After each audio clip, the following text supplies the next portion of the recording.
Yes, people, big up and welcome to Never Five. You've never been here. If you ain't done so yet, you ain't smashed the like. If you ain't smashed the like, then how you ever gonna call me daddy? You know what I'm saying? So make sure you do that.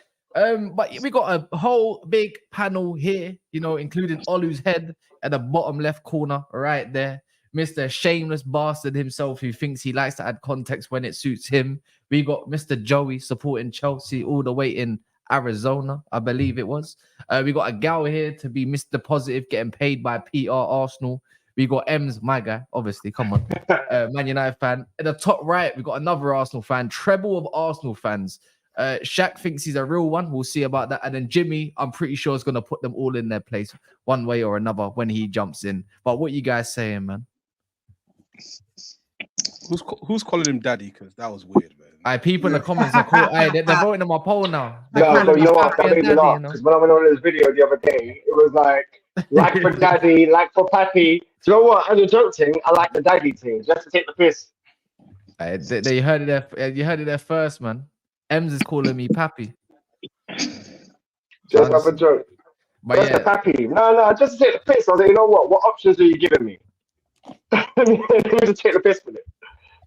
Yeah. Anyways, I feel a little bit uncomfortable. What are you guys saying, anyways, man? It's been decent. Football transfers are hyping up a little bit. This is getting wild a bit too. A little bit zesty. Ollie, man, your club made a signing. Yeah. What's that? Well, we buy cauliflowers and broccoli. Yeah, man. Broccoli's, cauliflowers. Come on, man. Your club's making some moves. Expensive cauliflower. Don't forget that. Exactly. Expensive cauliflower. Don't forget that. M&S cauliflower, man.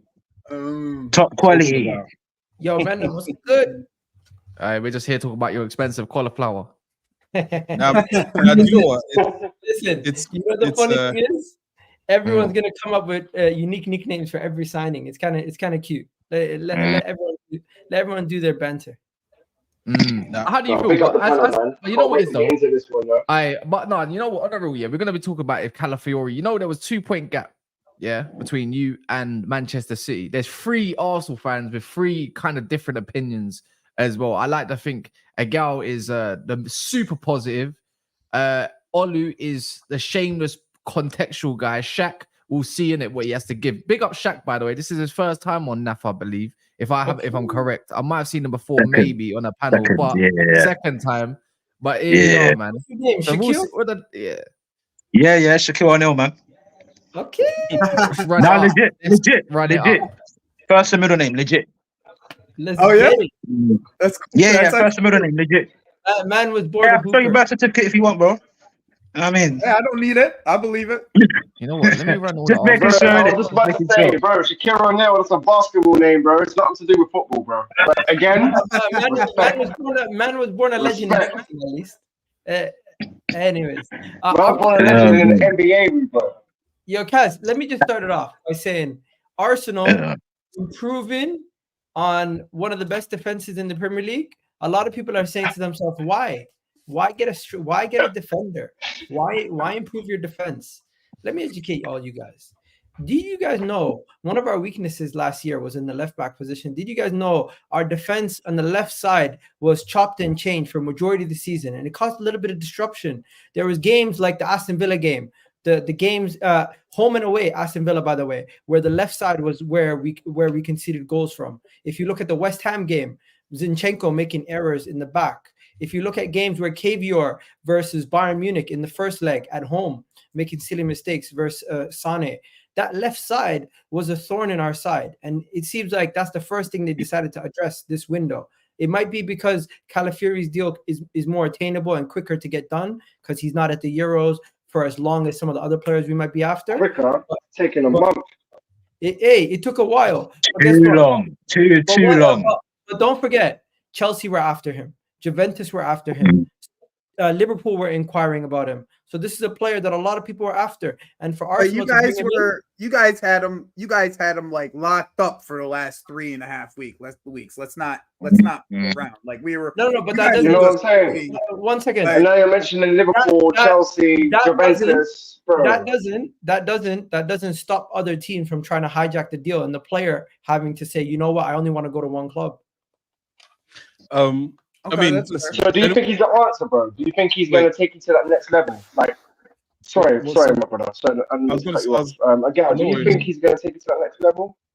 I think what he does is he solidifies that back four, and we actually have a back four that is more formidable than ever before. With Zinchenko, there was. So do you think last year you struggled? The reason why you didn't win the league, I'm just saying, the reason why you didn't accomplish what you wanted to accomplish, are you blaming that on the back four? No, the whole left side last year was dysfunctional.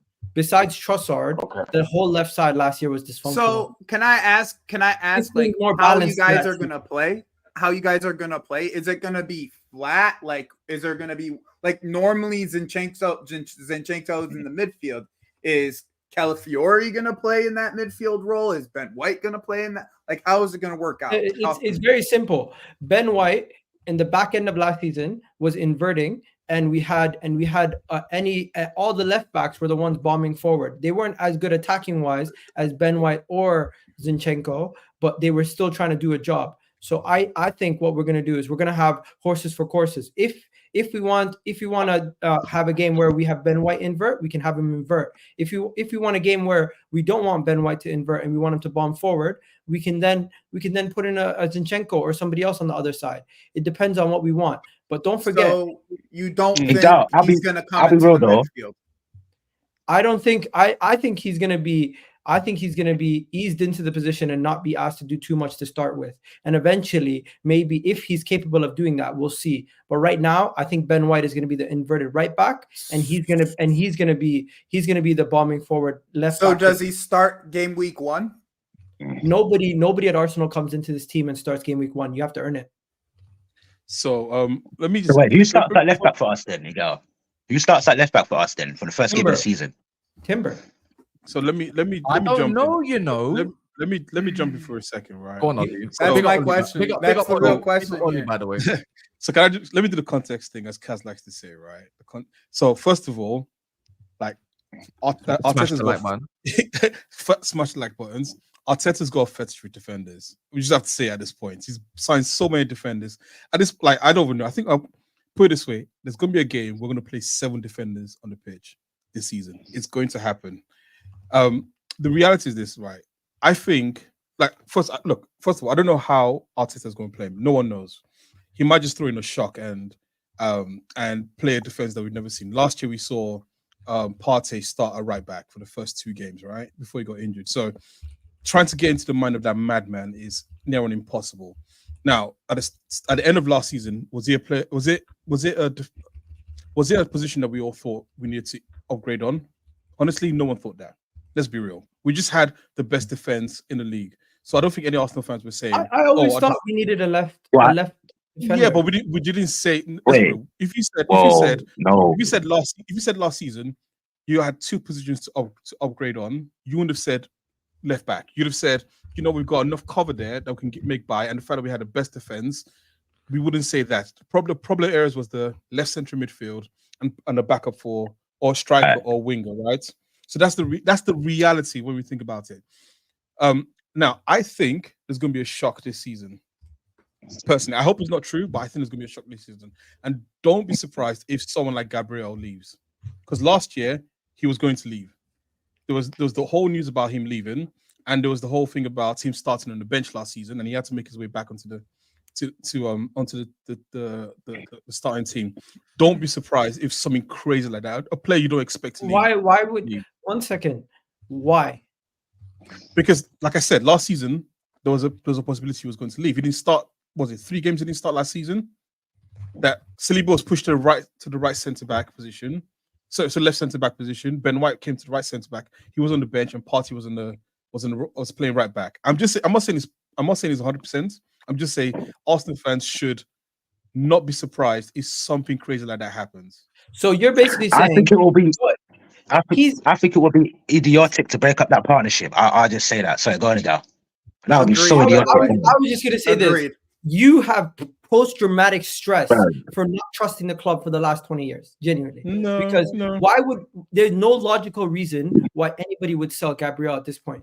You're saying don't be surprised if something crazy happens.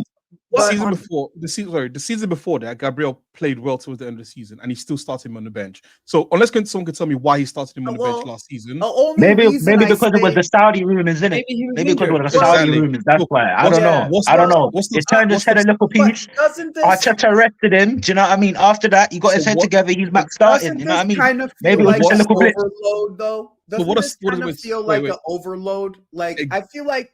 Isn't there one player that still feels like that it needs to be moved for this Calafiori situation to be more fit? Not to say it's Gabriel, though. Not to say it's Gabriel. I don't believe you should break it up. I'm not saying. Doesn't there feel like there's an overload there? So I'm not saying we should sell him. Wait, what's that? I'm not saying we should sell him. I'm saying don't be surprised if Arsenal do something crazy like doing that, because even last season, if the Saudi money comes again and they're willing to part 90 million, don't be surprised. Don't be surprised if they do it. I'm just saying it's going to happen. I'm not even taking that from my man. I'm not even taking that. 90 million, bro. Never going to happen. I'm just saying the whole thing about this Califiori deal is Arsenal having a reshuffled back four. Everything I'm hearing from Arsenal fans is, guess what? We can reshuffle Califiori from centre back to left back. He can fill in for Gabriel. So that's the one positive that the Arsenal fans are actually backing, is now you've got a makeshift back four. Gabriel going next year, highly unlikely. Again, it's my I don't think surprise. there's any logical reasoning behind that take. You're just basically saying don't be surprised about expect the unexpected. This is not Big Brother. This is Arsenal. Like we're not going to be stupid enough to build a title-winning defense and then take out one of our best defenders and just say, "Hey, somebody buy him." What the hell are we thinking?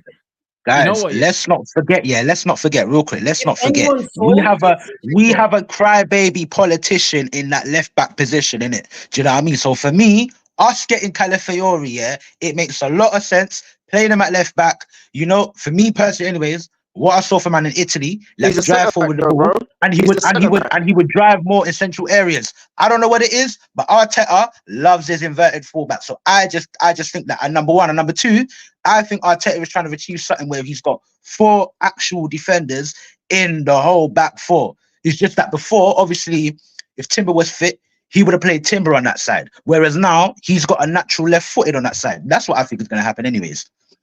Yeah, you know what? I agree with you there. Yo, I'm hearing you've changed all of your centre backs to right backs. By the way, your mic's like I don't know what the word. You need to go headphones, bro. You need to go headphones. Yeah. Your headphone. He's got it prepared, anyways. There we go. But yeah, I was just gonna say this real quick. Yeah, even if 90 million came in for Gabriel, it's not worth selling for. I'm not being funny, but money's money. But are you looking for a title? Or are you looking just to sell someone to make us some change? Do you know what I mean? I'm not saying me personally, right? So I think you might think that I'm saying this as I think Gabriel should be sold. I'm not saying that.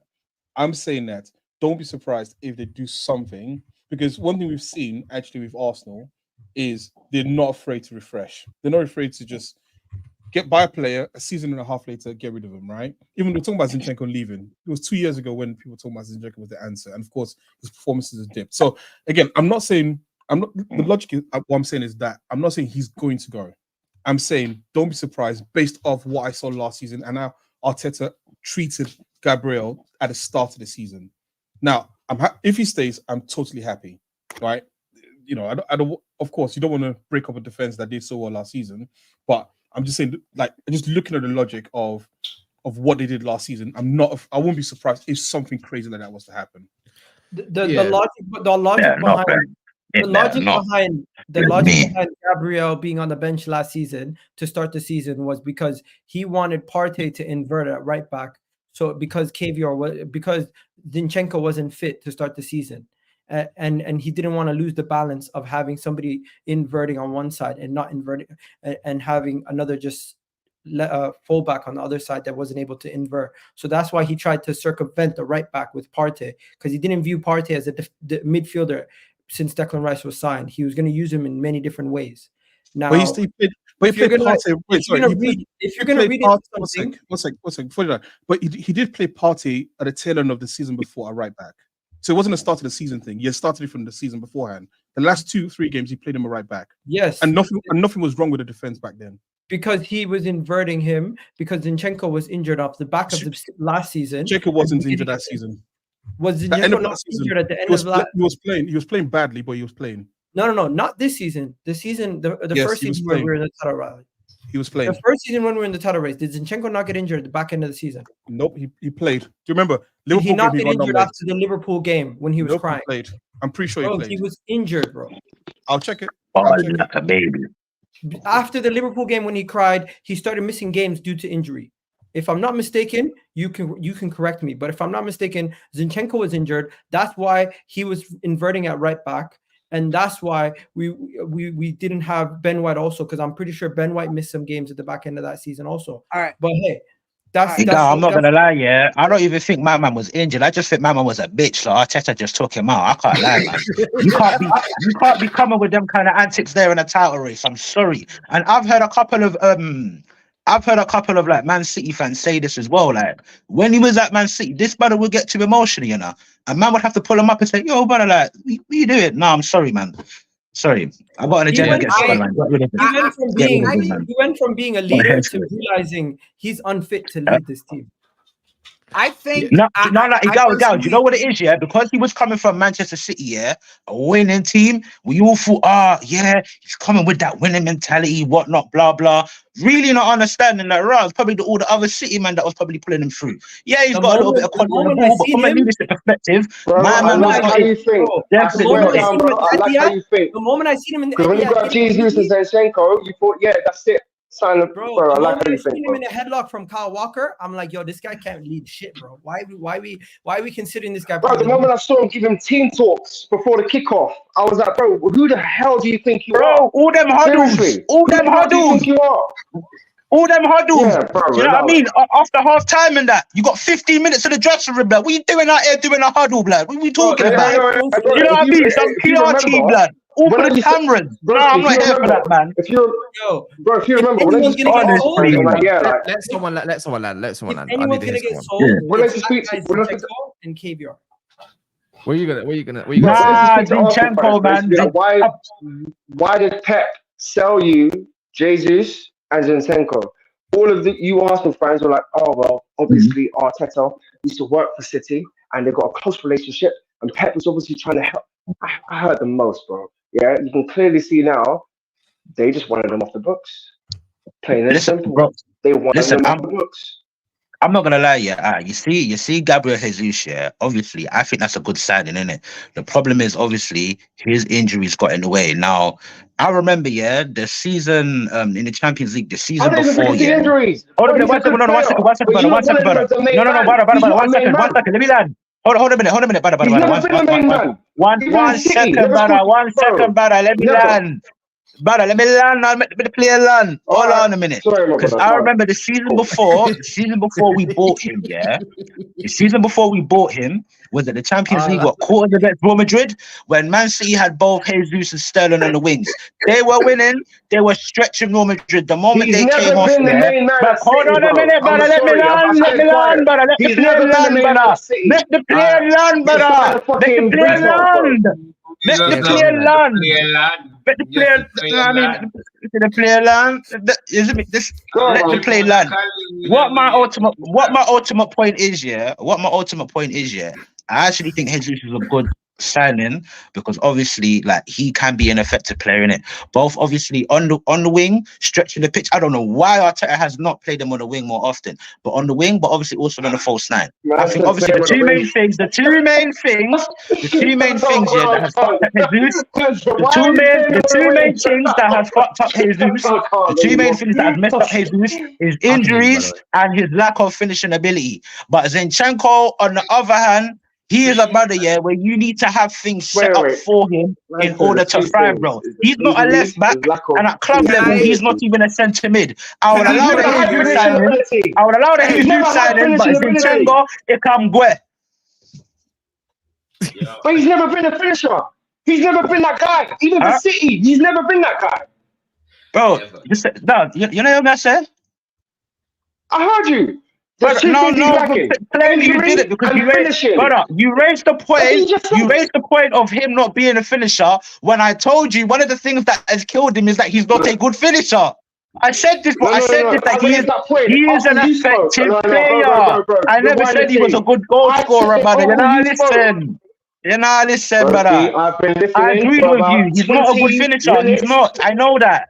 He can be effective in other ways, brother. That's my point. I'm just.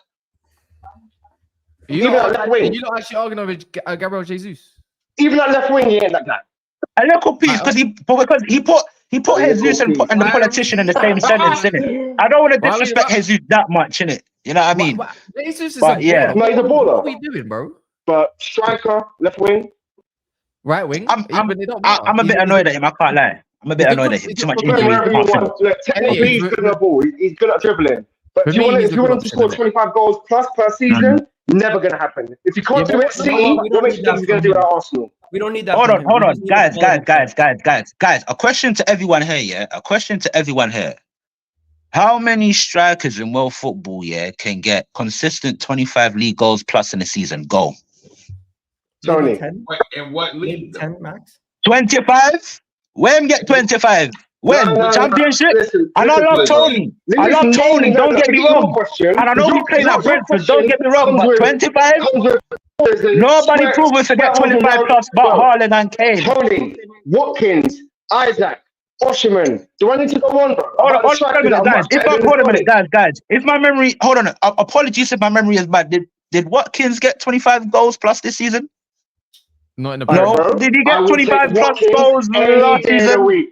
Nah, I think, brother. You know what? Here's the thing, brother. You are Arsenal fans. Are you telling me you want to take Watkins over Jesus? Hey, please speak. Arsenal fans, please speak. Watkins over Jesus. You're telling me you're not taking that? Anyways, look. I would have both in it because for me, Watkins is a man that thrives a little more in transition. Bro, I swear to God. By the way, Watkins had 27 goals this season. I don't think Watkins had 27 goals this season. Sorry, Jimmy. Who's the guy? Who is that? 27 goals for Watkins this season, by the way. What Premier League? All comps. Not the Premier League. That was the question I asked, but you know, Anyways, let me try and get this back to normal. Let me try and get this back to normal right now. Yeah, we're talking about Calafiori. We're talking about Jimmy. By the way, we're talking about the Califiori. Big up, brother. This way, left. Yeah. Anyways, you know what? We're talking about Califiori. Look. Oh man. At this moment of time, I think City have signed one player and also what's his name? Arsenal pretty much signed one player. If all in real. Calafiori, they said left-hand side has been one of their weaknesses because going forward, they score enough goals anyways. So if they can ship up that left-hand side, they basically got a Ben White that plays on the left, giving them a little bit something different. Timber is basically like a new signing. Is that what it is to give them 2 extra points going this season? Because if there has been a weakness in any side of Arsenal, it has probably been that left-back area because we don't know who's starting there. Kivior, Zinchenko, Tomiyasu. Like, what is really the answer? Is does this guy make the gap small? Is he a level raiser or is he a floor raiser? That's the big question. What do you think, Jimmy? Cauliflower? You talking about Cauliflower? Yeah. Or do you not even believe in this guy? Do you think he's a fraud? Yeah, listen. When we was in form, Chelsea, I didn't really care too much for him. Like, he got a cool haircut. It's cute. He got a headband. He splashes around when he runs. You know football players. They play the comps. They put it in slow-mo. They put ding, ding, ding, ding, ding, ding behind it.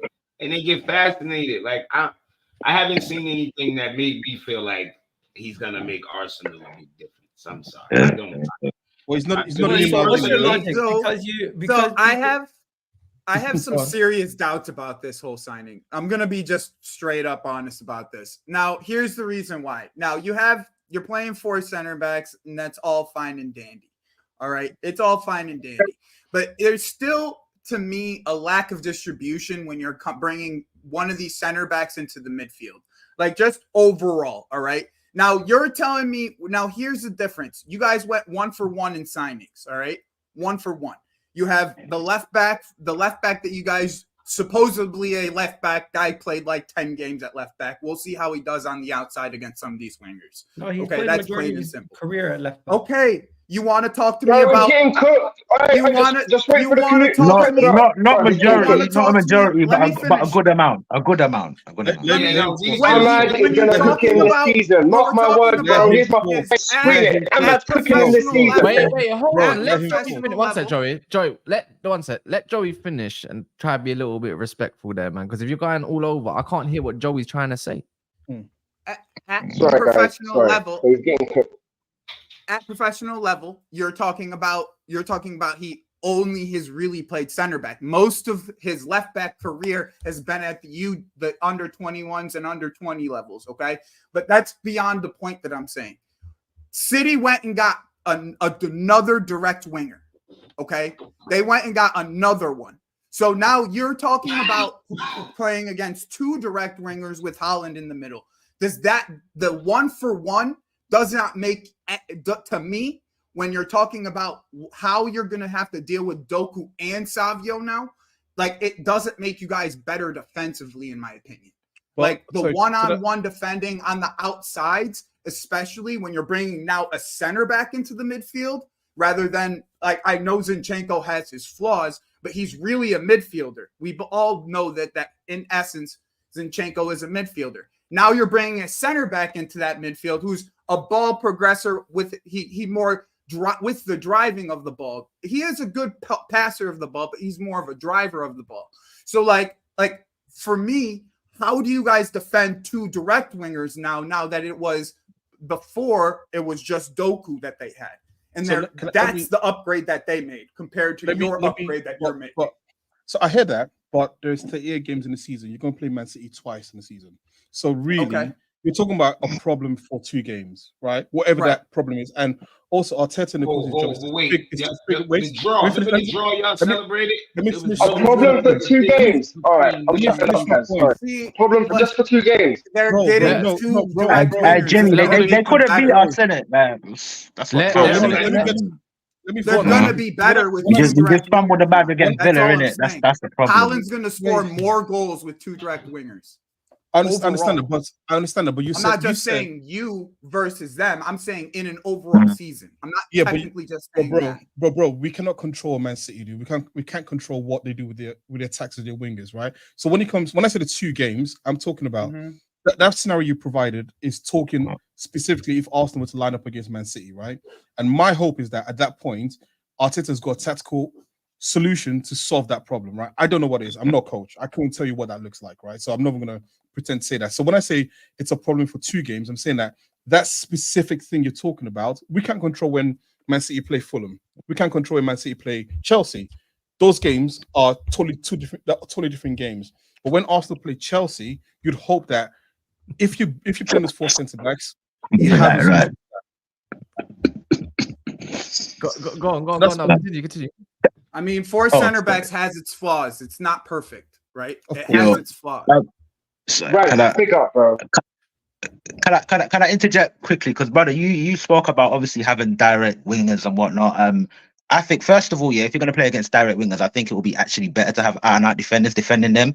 If you're talking about the Man City situation, right idea, wrong angle. Where my concern is, and what I saw last season, is that Martinelli, bruv, he suffered. That brother was out there holding the width all the time. And the thing is, when Martinelli got goals for us, he was cutting in. We was playing the ball to him when he was in more central areas. What we needed was a left back that bombed down and hold the width. I even said it, These man want 50 million, for Cauliflower. But I never heard of him before this tournament. How about you go to... How about you go to AC Milan, put another 15, 20 million euro up top and get Theo Hernandez. How about that? Do that, because what we need in that left wing, we needed a left back with width. Because Martinelli holding the width, he is not it, bro. You know what I mean? He's not good. Okay, sometimes he might get past his defender, but he'll run the ball out of play. Do you know what I mean? He can't assist, man. Trust her. He ain't got pace like that. Why is he being instructed, to hold the width and the left back is inverting? Nah, Get the left back on the I think it's overlap. more than Get one that thing left in the winger end. inverting, blood. That's how you get the goals. That is how you get the best of Martinelli and Trossard. Especially if we're not gonna go and get a left winger. And me personally, if you got two men like Martinelli and Trossard on the left wing, then sort out the right wing, blood. Because after Saka, you don't have nobody. And the thing is, even with someone like Gabriel Jesus, I would trust him more on the left than I would do him on the right. I would trust a Trossard more at centre forward than I do on the left. Do you know what I mean? But if you're gonna have Martinelli and Trossard playing on the left, get them more centrally, get a left back that can overlap. It's simple. But this brother Arteta with his fancy paella tactics, man, he loves this inverted fullback thing, man. I'm tired, man. Tired. The left wing. 1 second. Before we start talking about signing another left winger, we also need to look at the left midfield. Because at this moment in time, are we going to play Declan Rice as the 8? And are we going to bring in another 6? Because we all know we can't trust Thomas Partey forever. And Jorginho, he's on his last legs. We need another midfielder. If Emil Smith-Rowe leaves, which he looks like he's going to be sold, I want the player coming in to replace Emil Smith-Rowe to be a midfielder who can play as an 8 and potentially as a 6. And ideally, right now, who are we linked to? We're linked to Zubimendi. We're linked to Mikel Moreno. No, stop it. These guys, we were linked to Zubimendi. You're not linked to Zubimendi. Mikel Moreno.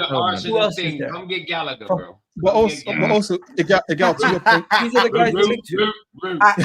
I don't disagree with you. I don't disagree with you. But the one thing that I actually do think Calafiori can do is bomb up the wing.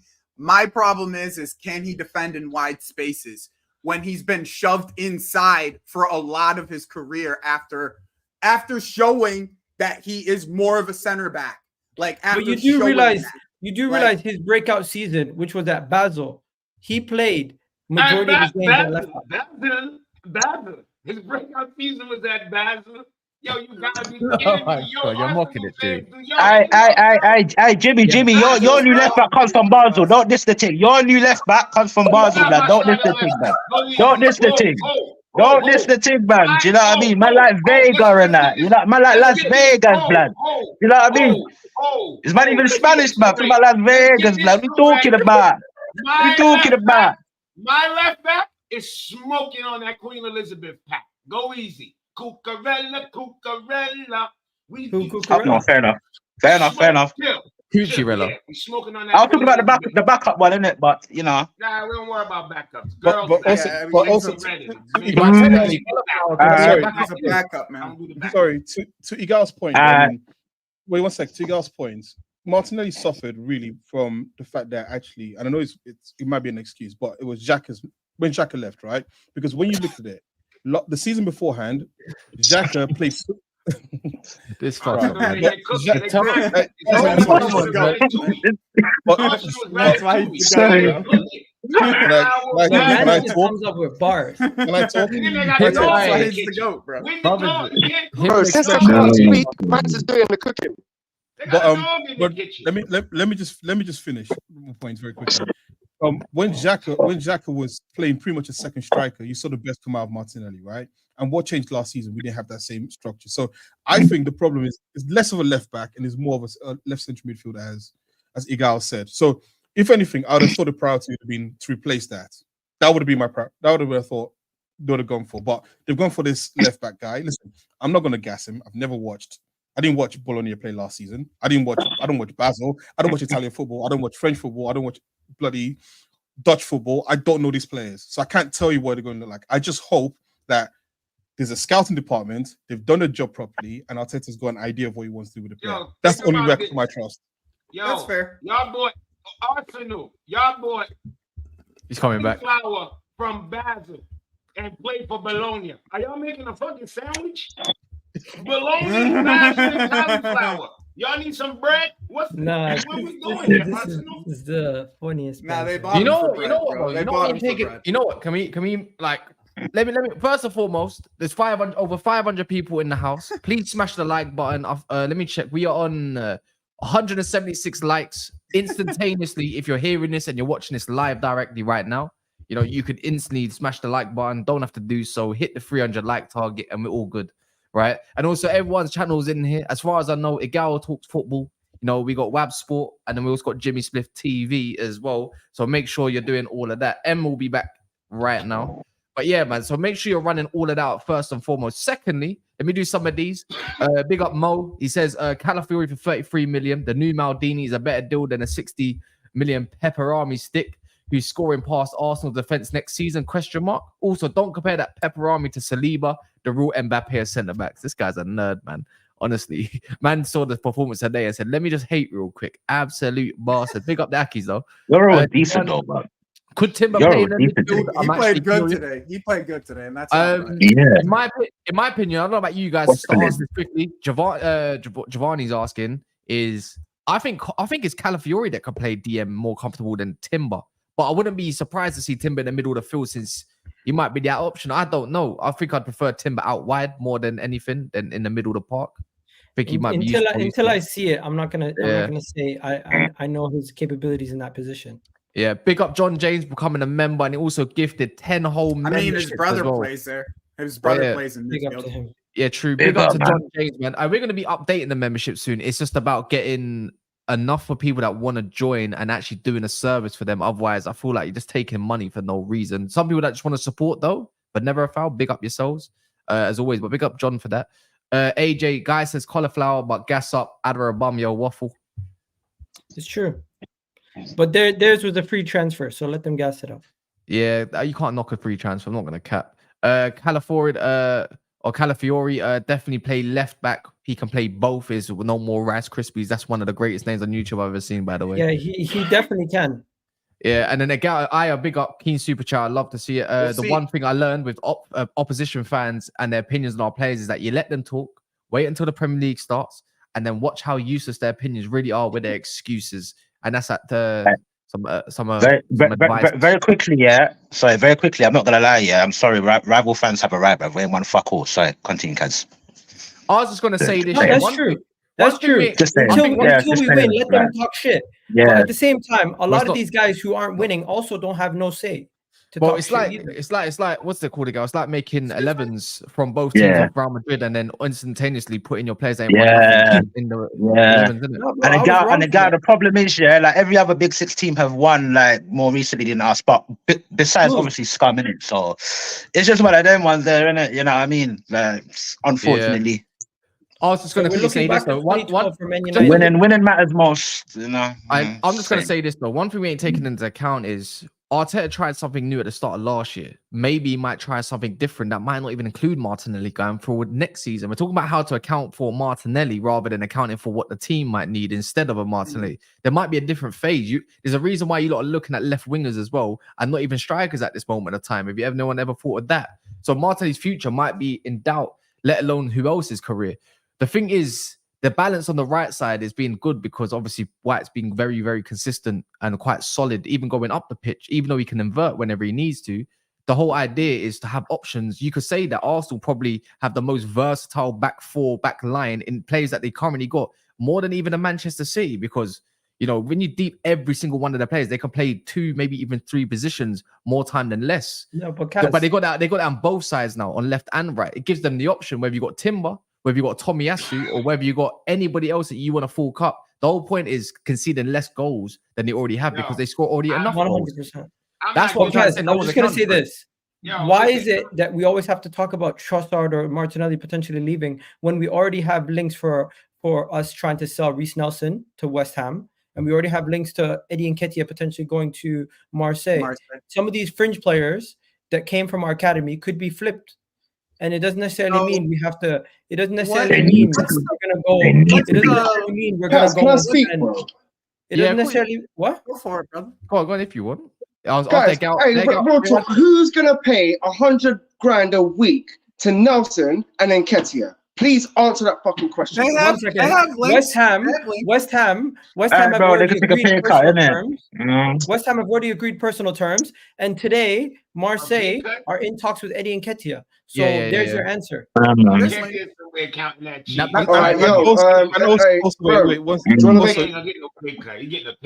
that not your answer, bro? Also, you got to remember something. You got to remember your answer, right? Now let's continue. Just because you don't rate the player doesn't mean other clubs in world football don't rate the player. For example, none of you guys probably rate Greenwood, but he found a club. So let's not Whoa, talk about. whoa, whoa! Yes, Whoa, we whoa, do. what I mean? Yes, we do. Okay, Whoa, sorry. whoa, Can I whoa, I'm whoa. speaking, my friend. I'm so sorry. Let me Who doesn't let me come into you real quick. Who Hold doesn't rate on. Greenwood, Gal? Hold on. There's not Wait. one fan in here Hold who on. don't Wait. rate Greenwood. Hold on. One at a time. Hold One on. at a Hold time. on. What- Hold on. Go on, Hold Shaq. on. Hold on. Go on, Shaq. I think what Igal meant to say, yeah, Don't is try to that cover up what the he said. transfer No one in this market chat in rates Greenwood. 2024. Because of what he did, right? No, whoa. No. Greenwood from a quality perspective is he's a bad boy, isn't it? He's a bad boy, We're not but talking about yeah, he's a personal, bad we're boy. talking about quality. But what I would say is this, guys. Yeah, what I would say is this: when you've got, and I'm not saying like he's a dead player or nothing, yeah, but when you've got Elliot Anderson's, yeah, going for 35 mil, blood, you better give me 25, 30, 35 fucking million for NK. Yeah, I don't care if he's robbed, bro. I don't care. The transfer market these days is so crazy. It's not like he's not a player that can't get Premier League goals. His goals to starts ratio is actually decent. Do you know what I mean? Put him lower down the league, get him 30 starts a season. Do you know what I mean? He's a decent poacher. He can make a good career out of himself. Do you know what I mean? You want to replace that core, right? You're moving like 2-3 pieces. All right, we got the understanding that it's Mikel Moreno. That's the piece that you guys kind of want to go for the midfield. Now you're moving attackers, right? We have a couple of attackers that are being moved, right? Oh, yep, I know. Reece Nelson and Ketia. That's 3 guys, right? Yeah. So Potentially 2 defenders also. So let's eliminate Nico Williams from the equation because we all have this feeling he's going to Barcelona. He's not coming to Arsenal. Right? Yeah. We all have this feeling. What's the move then for you guys? I want answers from all 3 of you guys because you guys are trying to win the title. Honestly, maybe we go for Pedro Neto. He has an injury history, but because he's coming to Arsenal, he wouldn't have to play as many games as he would at Wolves, and maybe that could keep him more fit. But that's one player, right? That's one. And we were linked to, in this position specifically, players that we've spoken to or been linked to. Eze, Pedro, Neto. We've also spoken to Rashford, but it's not gone anywhere. We've spoken to, Xavi Simons, but that's not gone anywhere. We actually presented a presentation over the last couple of days, as reported by some people, to Nico Williams, but he's going to probably go to Barcelona, as he's going to be getting a higher page package and more guarantees from Barcelona. So overall, we're left with Eze or Pedro Neto at this moment in time. We heard rumors about Dani Olmo, but nothing from our side, mostly from their side. So from basic information that I've read throughout the whole transfer window, it leaves us with 2 plain options. Either we go for Pedro Neto or Eze. What about may I say as well? When have you ever been linked to Eze? May I say as well? We've been linked to Eze for the last 2 months. I think you get. Hold on one second. 2 months. You've been linked to Eze for the last 2 months. Before the Euros, for a minute. Well, why Spurs get linked for him and their links are louder than yours? Why you know what? Maybe why are you going to get him then? Who do you support? Lance, I'm telling you, bro. One second, who do you support, bro? Ems is United. All of you. I'm a United, bro. Yeah, but don't get me wrong. I don't expect 90% of my friends are Arsenal fans. I don't expect you to understand everything that's going on. Honestly, no disrespect, my friend, yeah, but all of my friends, I live in West London, yeah, so it's more Arsenal fans. All of my friends are Arsenal die-hard fans, my friend, yeah, so when I'm speaking, every day I'm getting bantered about Arsenal fans, yeah, and yeah, they are screaming up for Eze, but I ain't seen no links, and if you want linked to him, then why don't you guys pay the cash, 60 million, why aren't you getting them in? Do you know why? Because he was at the Euros. You don't want to drop Odegaard. That's why. So sorry, Egal. People have made transfers by people at the Euros, bro. When we bought Havertz last season, my man was at Jorginho's wedding, blood. I'm sorry, that's a poor excuse, man. No. Euros or not,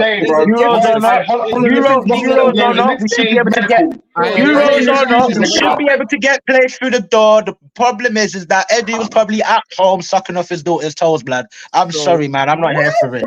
This guy, no. I'm sorry, Nah, but nah. Hey, yo. We moved too slow. I'm sorry, we moved too slow, man. We moved too slow. We were stuck in the Califiori deal for how long? Linked with all of these man. Not even one bid for any other player. Now I'm sick of it, man. Sick of it, bro. Can I? Do you know what I mean? Listen, don't get me wrong. Eddie done well to get Califiori for a little less than what they originally wanted for. I'm sorry, man. We moved too slow. You see how Manchester United got their new local structure in, yeah? They were able to do multiple deals at the same time. You look at the man that they're bringing, man that has actually been experienced, yeah, of doing the job that they are doing, bro. We've got Edu, yeah, who, don't get me wrong, he's done some good things, yeah, but he was Brazilian's travel agent before he came here. Our CEO, Richard Garlick, his best experience at club level is at flipping West Brom, bro. Do you know what I mean? I'm sorry, but I am looking. They have done some good things. But I'm looking at my structure. I'm looking at our structure very funny at the moment. I can't lie. Let me give you a rebuttal. Okay, let me give you a rebuttal. First of all, historically, Arsenal have been a team that never actually comes out with stories about who they're buying. A lot of what's been done has been in the background. You can actually go back. I'm old enough to remember when we bought Henry and when we bought Sol Campbell. No one knew. Oh, you got away, man. I was a kid back then, bro. I watched Arsenal for 90. Recently, let me finish. Yeah, that was winning Arsenal. This is not it, bro. Hybrid Arsenal and that. Do you know what I mean? David Dean, bro. Do you know what I mean? You got travel agents in charge now. It's different. You got travel agents in charge now, man. You don't have David Dean. And sorry about that. Sorry to interrupt. Can I talk? Let me just finish, right? Apologies. So I'm saying Arsenal. It's fine.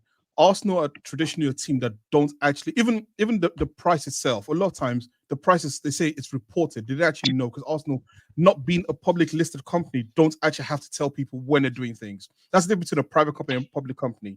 Also, in terms of doing deals, there's actually a lawyer who actually does the deals. It's not Edu.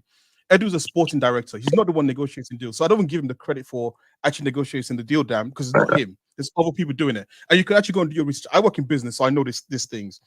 You don't put everything on just one man. It's not just one man doing all this, right? So the fact of the matter is this. Arsenal will have a target list of players they want to buy, right? And they'll have people working in the background doing that work. Now, whether we know it or not, what we do is we go off what journalists say, and also we say, oh, we've been linked to this person. One, that's either been leaked out by someone, but we don't actually know what's happening inside. So I do agree with you. Arsenal moves slow. Traditionally, we've always moved slow, right? This is why I don't get pissed off by it no more. Unfortunately, though, since Edu is the sporting director, since Edu is the sporting director, he's the face of what that whole entire team does. He has to get that blame regardless. What's his title? His title, but he's also been good. His title is sporting. He hasn't done all things wrong, but like it's slow. He moves slow. It's just what it is. Sorry, his title is sporting director, not chief negotiator. This is where people need to look at the title of people and understand the job you're they do. being too literal. You're being too literal. Yes, he is head of that team. He is head of that team. Sometimes we're arguing over. Sometimes who is your football negotiator then? Who negotiates? Yeah, because that used to be Richard Garlick, I swear, bro. That used to be Richard Garlick, and now he's moved to CEO. Am I correct or incorrect? I don't think the chief negotiator.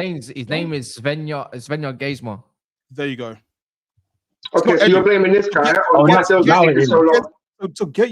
Bro, it's a club thing. It's not. What's his background, by the way? Exactly. What's his background? Where come from? Where has he done before? I want to know. Yeah. Brother, why does that matter? All right, if you want to know about him, I can't really find much at the moment. All I know is I can't, because I have to sign into LinkedIn and all that crap, which is kind of long to be. Let me just say one thing. Wait, let me finish my point. Expertise matters. Why? 1 second. Yeah, wrap this bit 1 up, second. Man. We know what kind of targets we're looking after. We're looking after a forward, winger, or striker, right? We're looking for a midfielder, either an 8 or a 6 to be added to this team, right? We're looking for a defender. We're looking for a defender. And we're also looking for multiple goalkeepers, a backup goalkeeper and a third place goalkeeper, right? So with that being said, they are working on multiple deals. Just because they're not going to show everybody all their work and put all the news out for everybody to know and to inform all the fans of everything that's going on, they're not doing business behind the scenes. Denegal, if that's the case, yeah, then the next signing that we bring, it better be out of the blue. I don't want to hear no build up. The next signing that comes in, if that's the case, they're secretly doing a great job behind the scenes. If that is the case, the next time a signing comes up, I need to hear, here we go. No build up, no they're in negotiations and there's a possibility. I don't want to hear that. The next time I hear a player linked with Arsenal, I want to hear, here we go. That's what I want to hear. If we're doing such a great job behind the scenes. Nobody here can help what Fabrizio Romano's job is literally to give you drops of information every 2 days. Forget Fabrizio. Bro. So I can't help it. That. That's not his job. Drops this guy of is a fan that information follows football. Anyway, also, by the way, leagues can benefit both sides. It can benefit the club selling and the club buying. So their intentions are to try to get the best deal. Yeah, you know what? You're talking about identifying your transfers, yeah? Bro, you're saying you've identified a centre forward. You've identified a left mid. You've identified a midfielder. You've identified a centre back, a left back. Multiple. Who are these players that you've identified? We don't know. The thing is, we don't know yet. I don't think anyone really knows. There's not concrete evidence. But one thing you ain't taking into account, the difference between this is different. What Shaq. Why it's easier for Man United right now, I think, is because Man United need multiple positions and fast. Arsenal don't need multiple positions and fast. They're in a space right now, the same as Manchester City. They need a couple positions. They're not in a rush. They need the quality and they need the right profile for whatever it is or whoever it is, right?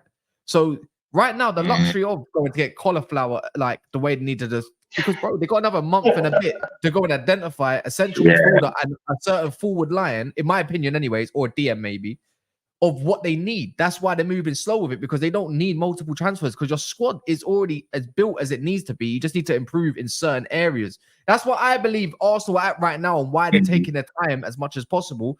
Let other clubs make their moves and see what you can draw up because you just never know. Very quickly, just one last thing, yeah. Do you know what my frustration is when you say that like we're not in a rush or whatnot? Yeah, to me that's abysmal because the way that I see it, no trophy in 4 years, no Premier League title in 21, no European trophy in 31, no League Cup in 32. We better be in a rush, blood, to get players in so that we can get something over the lines. I'm trying to see armpits, guys. That's all. So we can go on. Yeah, anyways, Bro, I agree. Yeah, before we do that, a ban on the pitch. Does he know that many clubs can be linked to one player? LOL. That's true. Yeah, that's very true. Big up ban on the pitch. And Aya says, what's so interesting is the contrast in views opposition fans and their club's management have on Arsenal. Their management admire and try to emulate what Arsenal have done recently, while fans say we're failing. Bear in mind, by the way, the top of the row are all Arsenal fans. So, and they've all got difference of opinions as well. So you got something a little bit different for the panel. So yeah, ideally you'd want your players in for pre-season, as Rance is saying as well, at the same time. But I think right now with Arsenal, when you deep it, is when you do introduce a player, I think they'll adapt quite easily anyways because their squads don't give them that respect. And also, don't give them that. Players, bro, you mean can't give them the respect? As much as I want to crash it on Arsenal, bro, at the same time, I want to be where they are competing for the league. So I have to give them respect because we're not that far behind them. We're catching up. We're climbing that ladder. We're not behind you. I swear to God, listen, until I see them sign, listen, guys, please. How many players are you away from being at Arsenal? Please. Guys, please, for me, you are not that far ahead. Until you sign a centre forward and a nice centre mid, you're in the mud, bro. What are you going to do? Calma. You need to centre forward. Listen, bro. Let me know when I can speak. Your manager until your manager. Let me try and move this part. Bro, Kaz, he said something wild. You know, first and foremost, Man United. Let me repeat it if you allow me to speak. One. Listen, until Arsenal signed a bad boy centre forward, and I mean a proper centre forward, that can finish, front put a boss in that box, very similar. You know what? You're probably gonna laugh at me. I couldn't give a fuck. A similar striker to Giroud, a finisher, maybe more quicker, but a physical specimen that can get in that box. You know what? You don't have to pass around the box. Arsenal have always been known to walk the ball into the net. You've always been known as that club. Let's not laugh about it. You like to play that nice football.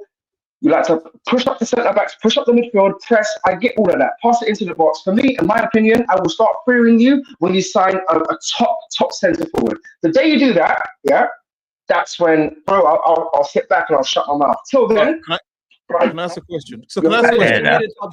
Wait. Let me ask a question.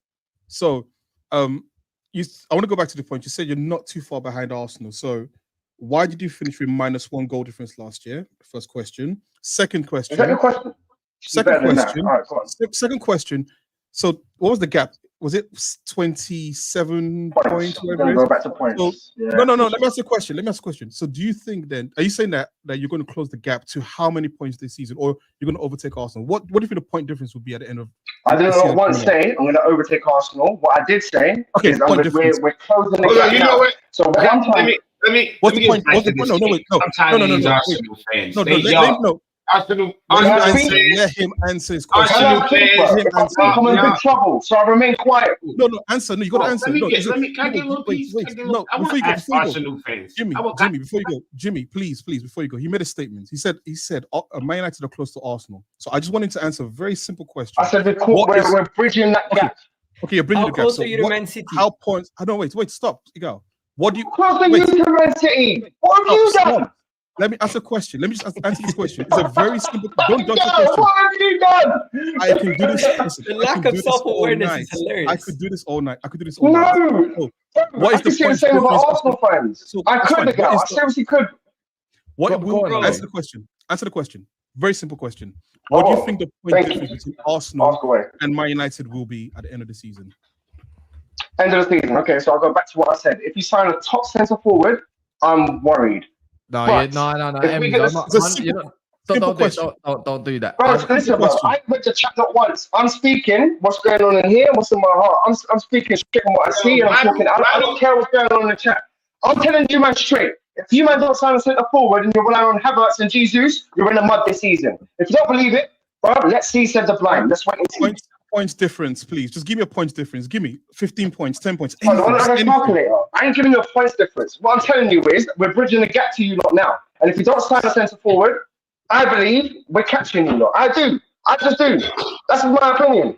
Do you know why? Because I don't think that Doug Havertz up front is going to be the man for you this season. I don't think you realize the stage that you're at with your club and how much development you need to get to where we are currently. Yo, Arsenal fans, I hate. Wait.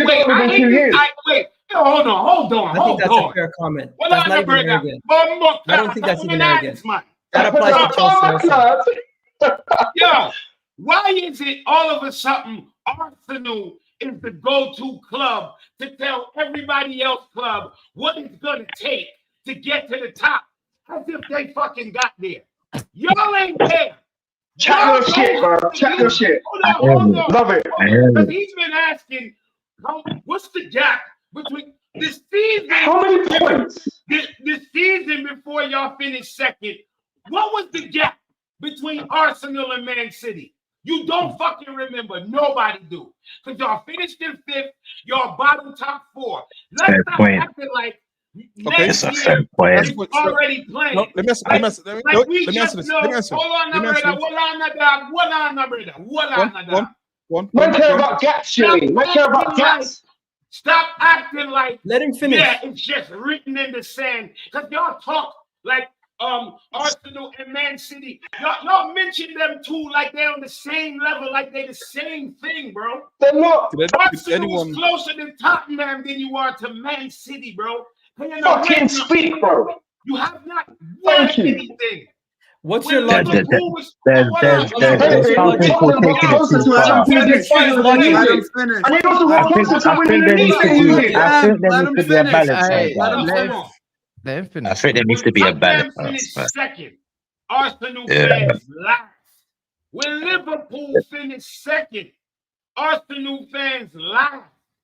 Bro, should we speak about that stuff? When you should have won the league, you let Leicester get it. Let him finish. Right. Okay. So to your point. So to your point, when you said when Arsenal finished behind Man City and we finished 5th, if I said the next season we're close to Man City the next season, you'd have laughed at me. You'd have called me crazy, right? But yes or no? No, I'm asking a question. But did you? No, I'm saying if I said it, would you have laughed at me? Of course course I would have laughed at you. There you go. So that answers your question, first of all. No, Second I of all, What question? No. that answers your question. I don't say anything else. Then. Yo, Don, who you think you arguing with? Yo, is that really rants in the chat? I can't believe you. Yeah, it is. You can't believe that. Rants, you honestly can't believe that. What's going You on? gotta win something. You gotta win something. Bro, but come on. Even you can admit as a Chelsea fan, Arsenal is closer to winning the league than we are to Manchester United. And But until you cross first that and line, foremost, You're closer to United than you want to. hold on, relax. That's a fair comment. Right. Big up, bro. 100%. You're closer to United than you want the City. As much as I like, man, and try to cut in when they need to, let a brother finish because there's 7 man on the panel. If you jump over, one else next jumps in. I can't hear shit, and I've got fucking dynamic. Arsenal United, bro. It happens. It's not even that. What do you mean? It's Chelsea as well, bro. I'm just saying, let a man finish. Let a man respond. If he says, let me hold on. Let me respond to it. Let him do that, man. Come on, man. I'm sorry, man. Big up the panel. Hey, it's all love. Every single one of you. But when it comes to you man's Arsenal talk, bro, I've been staying silent. It's very difficult. And also, Jimmy. So Jimmy, to your question, when you say Arsenal haven't won. Listen, again, I'm old enough to see Arsenal win, so those jabs don't hit me. You gotta be old enough to see Arsenal win. Oh, you but gotta I am be old to see Arsenal win. My son are you is 19. gonna shout? Or, My son is 19. If he was an Arsenal fan, guess what? Nothing. He lucky. What's the best? He lucky. He's watched. My daughter is 6. If he would have been an Arsenal fan, dead. But I got videos on my Instagram of me and her going, Chelsea, when we won the Champions League. You gotta be old to see your club win. You ain't have to tell me that.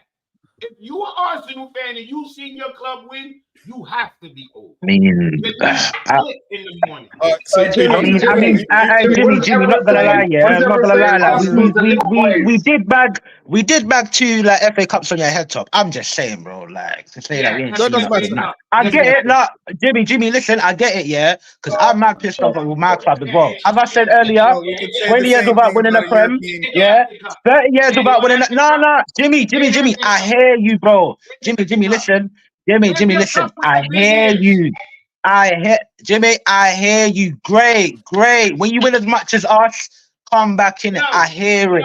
We ain't won a big boy trophy in a long time. I'm pissed. I hear it, bruv. But when it comes to trophies, you haven't even won as much as us. Recently, we got 2 FA Cups on your head, Charles.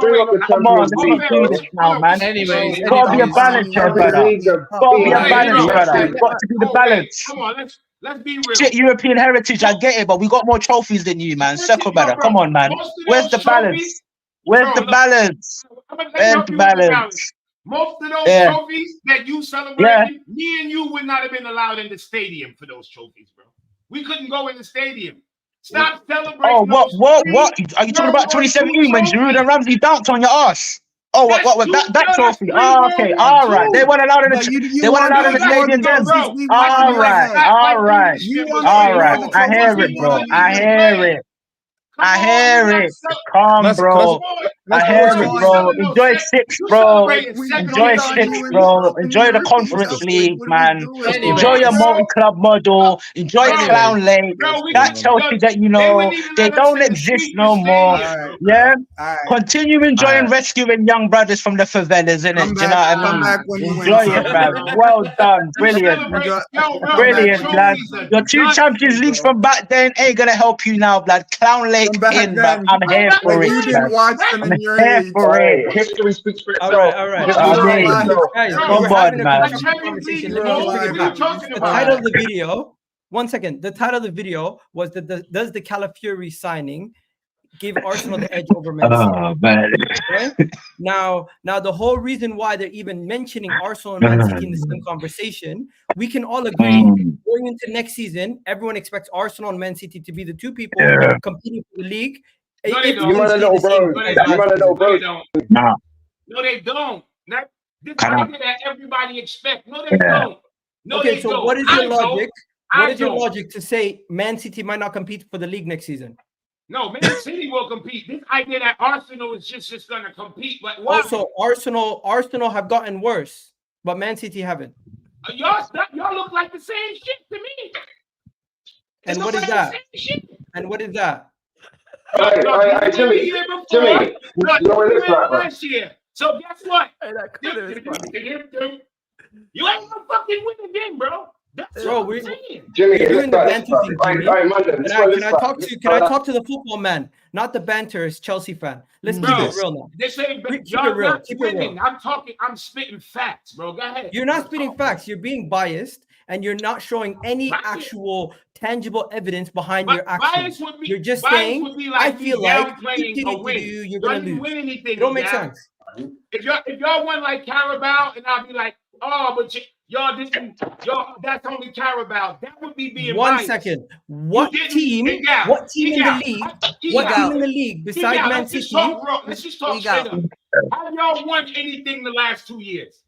That doesn't have anything to do with it. But going into last season, the last 2 years, has anybody been better than Arsenal and Man City? There's videos of you everywhere. Has anybody been better than Arsenal and Man City? There's videos of you everywhere going into last year saying Arteta has to win something. Did he win anything? No. He went over your heart, Listen, that's what he did. You still don't answer no questions. You just want to deflect. Anyways, the main point is you want to put standards on Arsenal. Have to win the league. They have to win the league. But then when we ask you guys, one second. I would agree. I'm not gonna lie. A lot of our fans. A lot of our fans said that last season, man. And then when it didn't happen, we still backed the team, innit? You know what I mean? It's a bit. Bro, I hear the thing that we didn't win for 20 years, but it doesn't apply every year saying, oh, you're not going to win because you didn't win it for 20 years. That's bullshit. No, but going into last year, you said Arteta needs to win something. And midway through the season, over your heart, Egal. 1 second. He won. He won over your hearts. He didn't win anything. 1 second. Cool. Even you yourself can see what happened throughout the season. We were there for the whole time. We lost it at the end. Big deal. But you cannot sit here and not admit. Bro, you didn't lose it on goal difference. You lost it. 1 second. Why do we keep doing this? Let me get 1 point across. Please, Jimmy. I get what you're saying, Agal. At one point, over the last 2 calendar years, has any team been better than Arsenal or Man City in the league? You've been closer to City. We've confirmed that. What comes off that? Okay. What comes off that? 1 second. God. No, bro. Did you see what you just did? Here's the thing. Okay. Let me just get my point across before I get to a conversation. Can I bridge the gap in the cookies? My logic is,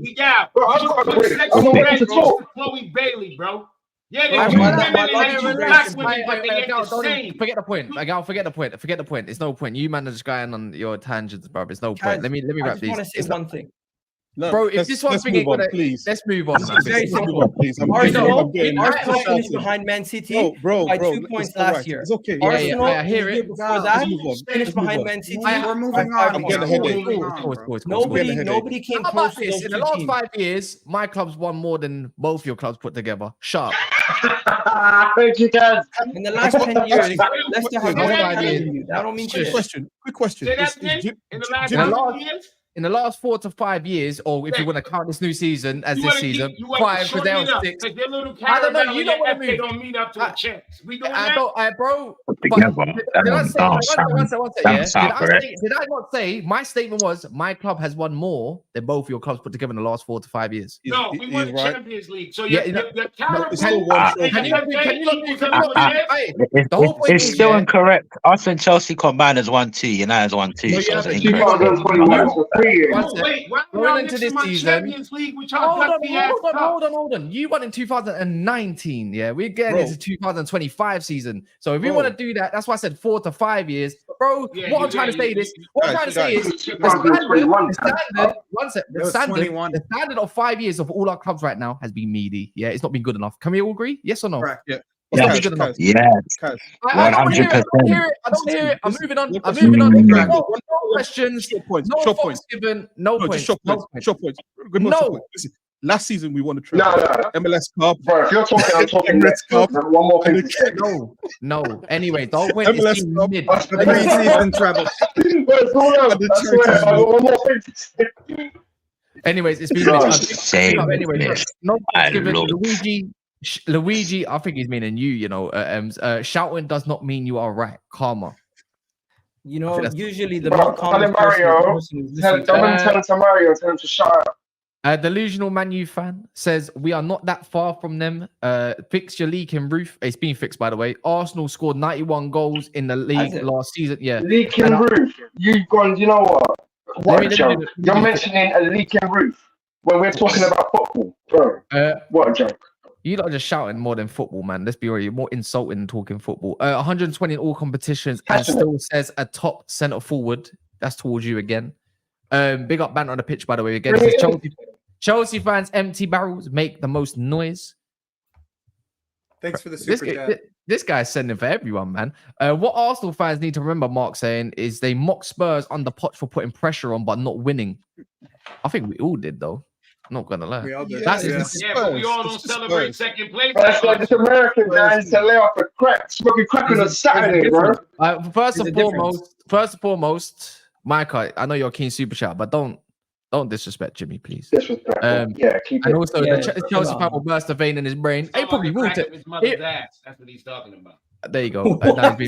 Remove this Yankas literally ruins every show. I think Jimmy gives good. No, Jimmy gives good takes and whatnot. Big up Jimmy. Big up the panel. It's a good show, man. Sit back and enjoy your passionate fans. A lot of these dudes, when they sitting around listening to the rap music and they look in the mirror, this is what they think they look like. I'm sorry. I understand it hurt your face. You want to know something? Look in the mirror and look at your reality. Yo, this is what we get, right? Until we win a league title, you guys are not going to rate us. I don't need to seek no validation from none of you guys. You do, though. Egal, didn't you do the same thing for Champions League. Egal, you left out the Champions League. Bro, you know what, Egal? Honestly, I will write to you a handwritten letter if you win the Champions League saying I apologize. One sec, I'm trying to move the conversation onto Man United. Let's put some pressure on Man United right now. And then Egal, you go and put what it's like you're feeding fish to these man, bro. There's a little hook and you're trying to I say one comment, it's finished. Yeah, I know. I don't mind having a decent conversation, but like anyway, guys. Yeah. Man United. Allegedly, anyway, Santi JFM is saying that Man United and PSG are close to an agreement with UGARTE. Personal terms are already finished and whatnot, regardless and whatnot. UGARTE and there's Zubimendi as well is of interest, and that would be dependent on if Casemiro or Scott McTominay leaves, which we've got told before, by the way, that apparently one of them had to leave for UGARTE to come in, and all of a sudden, that's not the case.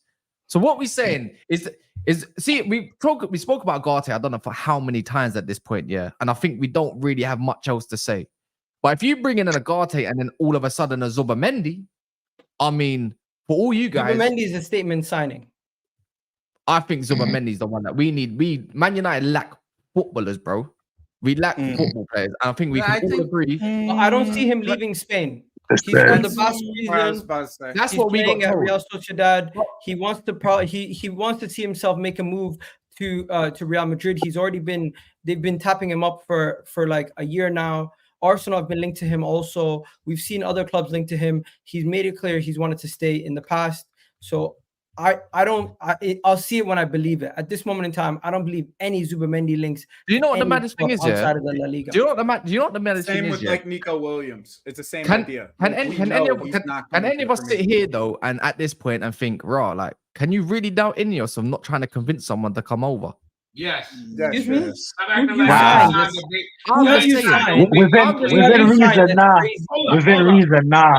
Within reason, y'all get ahead of yourself. Y'all out here acting like y'all signed a big name. Y'all ain't signed no big name. Yeah, you didn't sign him up, you signed y'all out here moving like clearly. Nah, but guys, you know what it is, yeah? They said that, but you know what it is?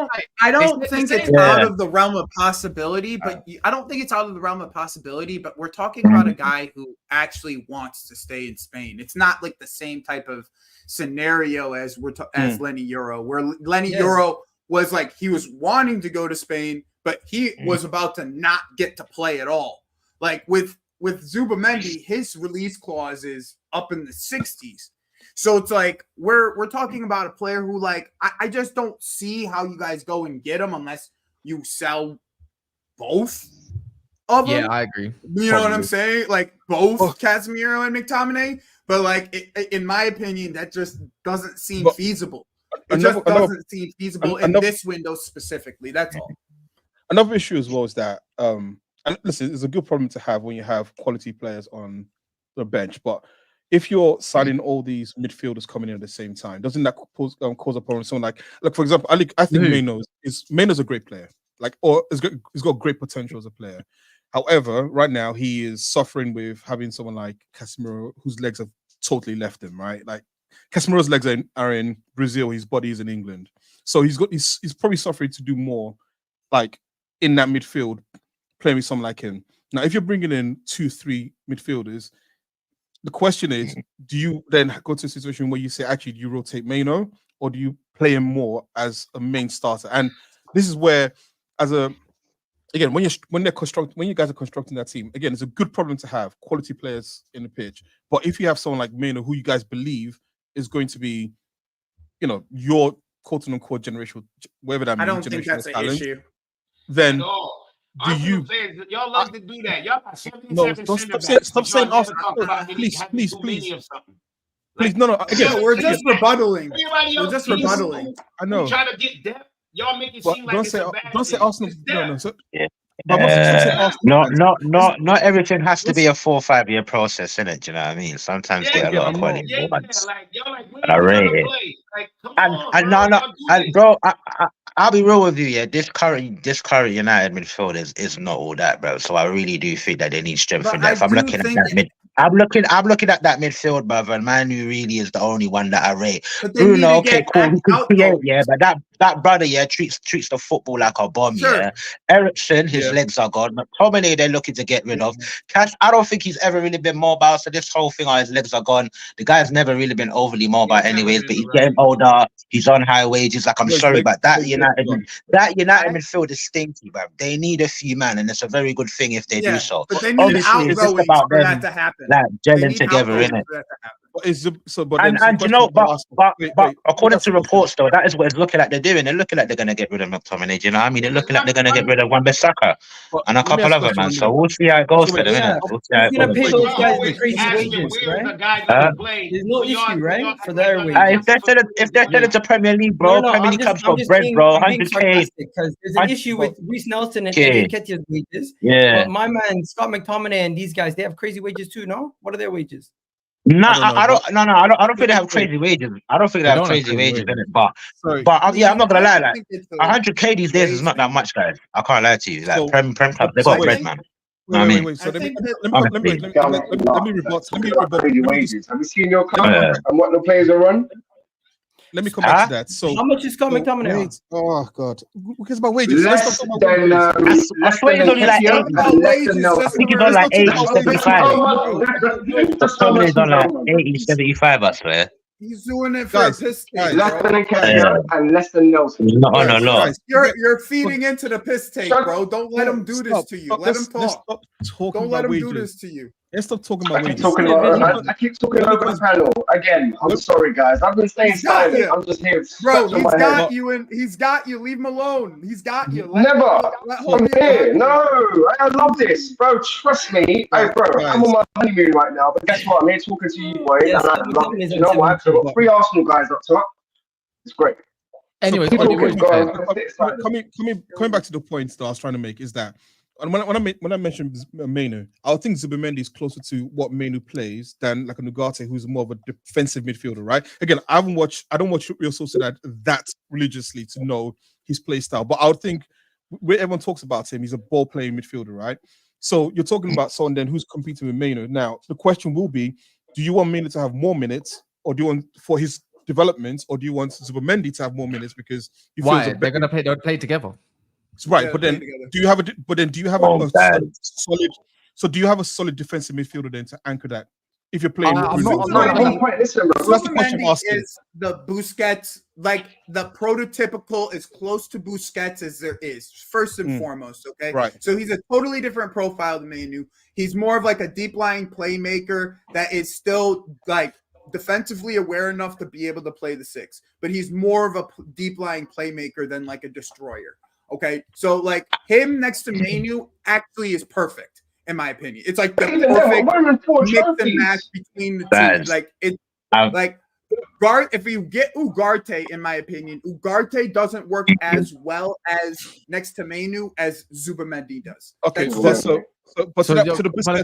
question is, no, but your point was playing them both. I don't think we need to play Zubimendi and my man both. I'm getting this all wrong. One sec, you're getting this whole wrong. The whole point is you're not gonna play Mainoo every fucking game. So that's one thing straight. So you need someone other than Man United squad. Think of Man United squad right now. Yeah. If you take Mainoo out, who's playing progression ball? Ericsson. Fuck off. Anyways, let's say you do go get Zubimendi, he can play the 8 if you need it, and then you can, let's say you have a defense mid like UGARTE to fill in. The whole point is having options and rotational. I agree. Method. The thing is, you can play. I've seen a pivot of Rodri and Kovacic win the league. I'm not, and then obviously you got KDB when he came back and stuff like that. Kovacic ain't got the most legs in the world. I'm not gonna lie. I would say that fits that similar motor sign like that between a Zubi and a what's it called? Exactly. The whole point is having. You also guys want to talk about squad depth, and the moment we want to sign 2 centre-backs, we want to mention, where's Mainoo going to start? Anyway, you're missing the point. I'm not saying Man United shouldn't sign him. I'm saying that. Do you think they'll prioritize Mainoo's development over having a Zubimendi? That's the question I'm asking. 100%. 100%. They don't need to worry about that. They need so many midfielders they can afford to have all of them. Nobody's gonna be worrying about. Wait. Why are we thinking about? One sec. Hold on. One sec. Why are we thinking about? And see, this is what I don't understand. Mainoo's gonna develop regardless. He's gonna develop regardless. I agree. It makes the most sense to have. Do we worry about Saka's development when we sign all these players? No. Saka's already developed. No, I mean when he was younger. So let's not do this. Because if we were signing more players and we were hearing this, we would say, "What are you talking about? It's illogical." Good players can play with good players, bro. I agree. But go on, Ollie. Go on. Let me know. And then the second part I was going to say as well is this, right? So, and Joey, again, I agree. I understand your point. I agree with you. The only thing I'll say with the Busquets comparison and talking about Man United is that that Barcelona team dominated possession. The Man City team dominated possession. We saw last season Man United don't dominate possession. So is Ten Hag going to change his style and his system? Well, that's a whole different question. That's a whole different. I'm not gonna lie, yeah. I'm not gonna lie, yeah. If United, hold on a minute. He's gonna fuck this all up. We ain't even worry about that. But you know what, yeah? Do you know what, guys? Them man might just rely on individual ability, innit? Because if these man play with Diallo and Sancho, yeah, fuck the system. These guys are just a lot more better than retaining the ball than those bums Garnacho and Rashford. Yeah, you know what I mean? So I just think.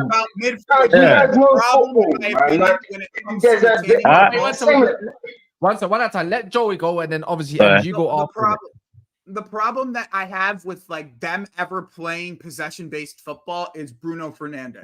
Like until that, in my opinion, is like not part of the team, not being a major focus.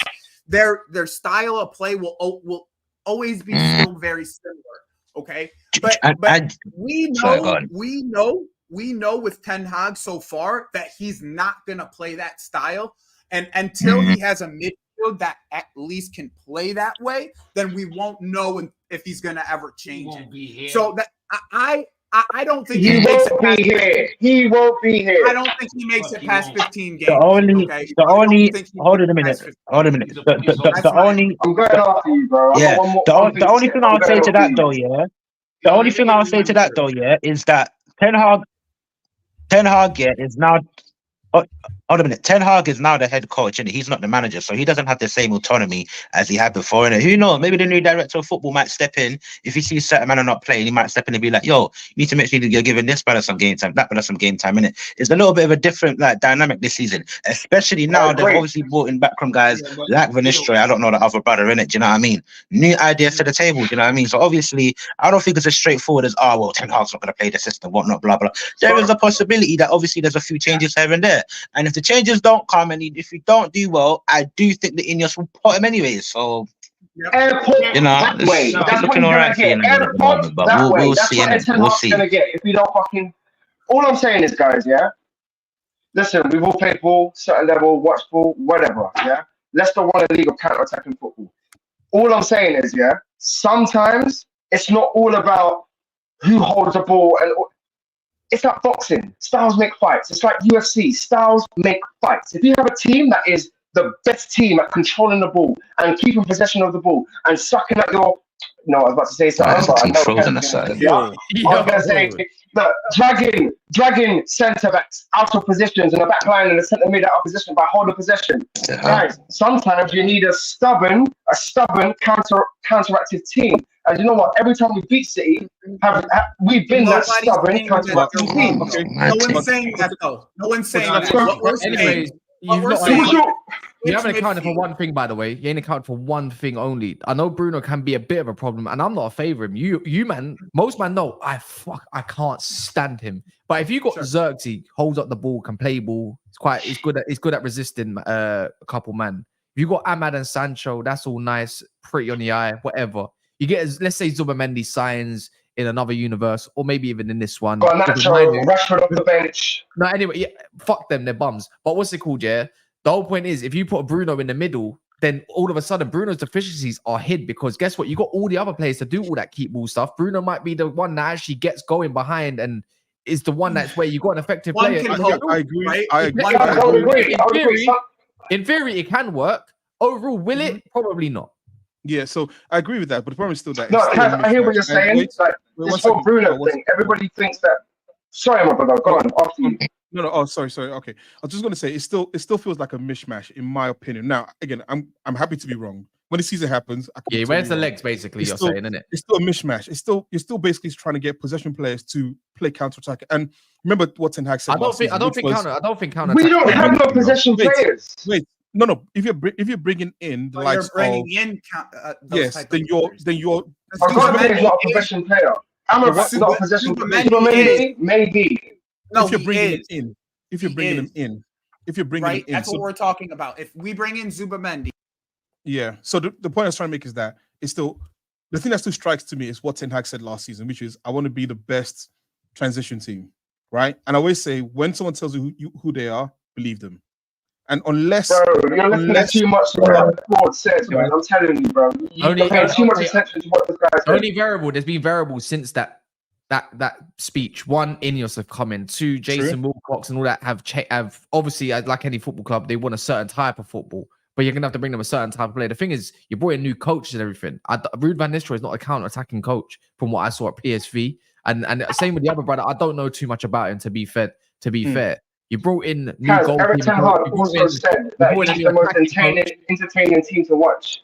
So anyway, the whole point is, I know what Ten Hag said, but you're going off of what he has said. But at this moment of time, there's too many variables to really know what's really going to go on at Man United. We don't know. It's too much in the air for anybody to have some sort of evidence at this moment of time. And that's why I said I'm happy to be wrong. Like this is just my opinion from the outside. No, you're not. No, you wish. No, you want to be right. No, you're not happy. Of course, I don't want to be wrong, but I'm happy to be wrong because for me, it's just like I'm just saying my opinion from what I see from the outside. Now, United can absolutely change, and he can change his system. New coaches come in, they all blends in, and so on and so forth. And then all of us that have been laughing at United could have egg on our face, basically. But right now, from the outside in, it feels still a bit like stinky. I don't know yet. I gotta disagree at this point. Just way of signings and style of players where they're trying to when the style of players they're picking at this current moment, like to fit profile at this current moment.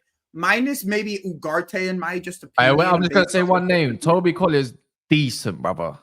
Like outside of UGARTE, I like the profiles they're going for, and I don't say that about Manchester United historically. The profiles that they're going for actually does make sense. So it's different to like a normal season where I'm just like, why Mason Mount? Why this guy?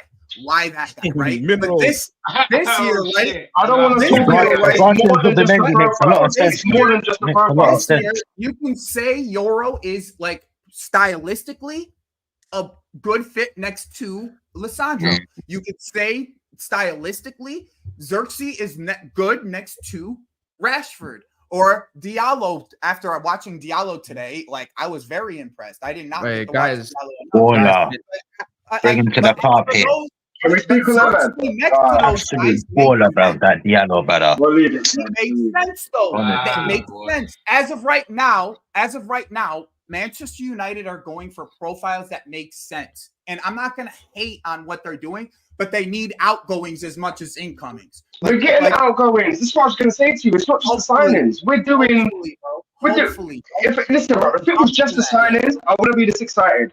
Harry Maguire, transfer listed. Listen, mate, you're done. Yeah, but y'all ain't sold yet. Listen, mate, you're done. We never sell well. Wait. I ain't sell a soul yet. Yeah, we have sold. We already have sold. We sold 2 at the Yeah, moment. we sold that for 11.6 million. We sold Van der Beek. We sold Kamawala for 10. Van der Beek sold for 5. 11.6. 11.6, guys.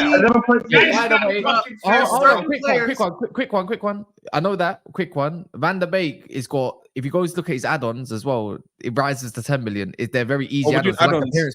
We're doing add-ons now. No, but they're not unrealistic. I'm missing. They're appearance based and stuff like that. It's gonna happen, so it don't matter. We sold them. I'm being silly. But here's the thing, right? Historically, guys, even the whole Sancho deal, right? There's a massive difference. To keep Sancho and sell Greenwood and get Greenwood off the books and keep Sancho when Everton wanted an apology. These are big levels. This is coming above the manager. This is a big man saying, "Listen, you manager, sit down." And you, player, sit down. You don't just out. My brother, you want Maguire sold. My brother, you want Maguire sold. The likelihood that he gets sold is minimal. Marcel Varand's another 2 souls I've gone. Yeah, Martial's one that's doing sold. Greenwood is the best one. That's money saved on like 15 million a year. Greenwood's the best money you got this window. The Greenwood deal is the best money you got. Wait, Cash. I see what you're doing over there, Cash. You counting salary. You counting what they would have spent on lunch. You know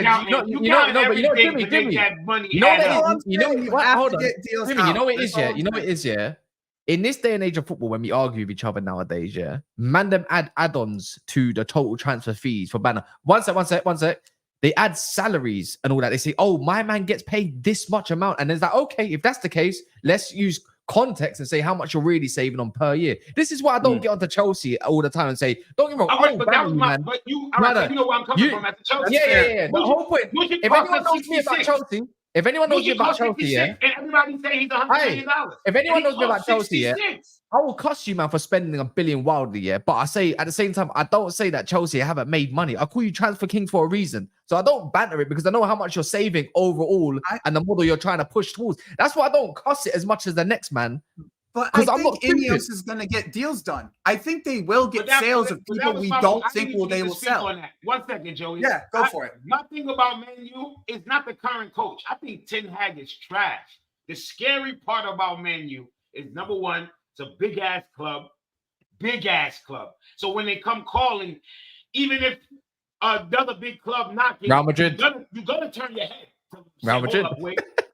Then they're gonna have money, but now they got a structure. But this club, this manager's trash. He's dumpster juice. You know when you go lift up your garbage and that little bit of water that drip out and get on your hand? That's what Ten Hag is. Dumpster juice. It's when you get a recycling, bro. He's a recycling garbage manager, bro. Yeah, but they have a structure now, so they're scary. That's what makes Man U scary. Not this manager. He's trash. Let me see this. Structure makes Man U scary. Pete Anana chose Villa over United. I don't think so. I saw a late report that Man United tried to hijack it, but I don't think you guys will get a lot of people out. All I'm saying, all I gotta say to that one is Alhamdulillah. Thank you, Aston Villa, for picking Anana because I don't want this mid-rated, above average Scott McTominay at my club. Anyways, my club. He's better than Ugarte, bro. I'm sorry. My brother, stop lying to yourself. I'm not lying to you. Lying to yourself. He's got McTominay with a little bit of foo-foo. You know what the maddest thing is, yeah? This is recency bias, yeah? He didn't have a greatest of times under my man in what's it called at PSG, but a year ago before that, and because he was at the club for whatever, people be glazing it. Bro, Ugarte is going to be Casemiro 2.0. We'll be looking like Randy from flipping South Park when he's jizzing all over his computer, bro. That's what you man would be doing, blood. Nah, bro. Yo, Nah, Cam, I'm telling you, Ugarte. I'm telling you, Ugarte Ugarte is going to be your press trigger all season, son. By the way, I don't press think trigger all season. I don't think Ugarte is levels, but one thing I do know is he's definitely better than Anana, bro.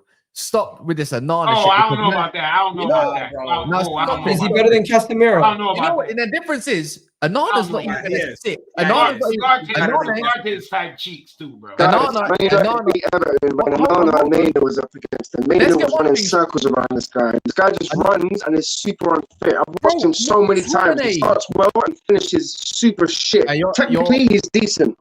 Your mic's moving mad, but I'm about to wrap it anyways. But what I was gonna say is one thing I know: one is a 6 and one is an 8.